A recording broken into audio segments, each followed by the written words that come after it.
Students will be able to simplify algebraic expressions with decimals and fractional coefficients by subtracting like terms. So don't worry about this part where it says bar model. We're just going to solve these two. So the first one is m minus 0.4m. Even though it's very obvious that they're like terms, I would like you to separate your terms, right? You have m and you have 0.4m, which we're going to treat as a negative because there's a minus sign. First things first, always give a variable a number. So this m actually gets a 1 in front of it because there's no numbers there. From there, these are like terms because they both have the letter m. Now, because signs are different, once again, this is a positive and this is a negative, I'm going to subtract the two numbers. But because the positive has more players, my answer is going to be positive. So over here on the side, I'm going to do 1 minus 0.4. Don't forget, you have to line up your decimals. So it's really 1.0 minus 0.4. And I get 0.6. Once again, it's positive 0.6 because there's more players for the positive than there are for the negative. And of course, don't forget your m. My final answer is 0.6m. So now I'm going to do the second problem. 1.8y minus 0.9y.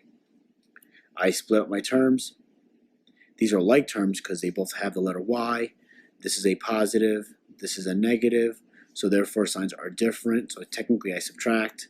On the side here I do 1.8 minus 0.9 and I get 0.9. It's positive 0.9 because there's more players on the positive team than the negative team. Now you're going to do the next four on your own and you're going to call me over. Please continue this online lesson because we're going to do the fractions right away. In part B, we have to go over two fractions and then we're done. So once again, we're going to skip the whole bar model and we're just going to solve these problems as is. So 5 over 6a minus 1/3 a. It goes back to what we said before. You split up the terms. This is a positive, this is a negative. Signs are different, so you subtract. Right now, it is kind of hard to know who has more players. So I'm going to explain that once we have common denominators. So 6 and 3 go inside the house. I pull out a 3. And my LCM is 6. So both denominators need to be 6. From there, I multiply this by 1 to get 6, so I multiply this by 1 to get 5. Here, I multiply the 3 by 2 to get 6, so I multiply the 1 by 2 to get 2. Now it's a little bit easier to explain who has more players. Positive team has 5, while the negative team has 2. So my answer is going to be positive. And now I can subtract my numerators, and 5 minus 2 is 3.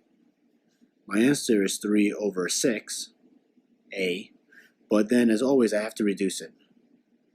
I can reduce both by 3, and I get 1/2 a. Okay, one more, and then the rest is on you. 2/3 b minus 1/4 b.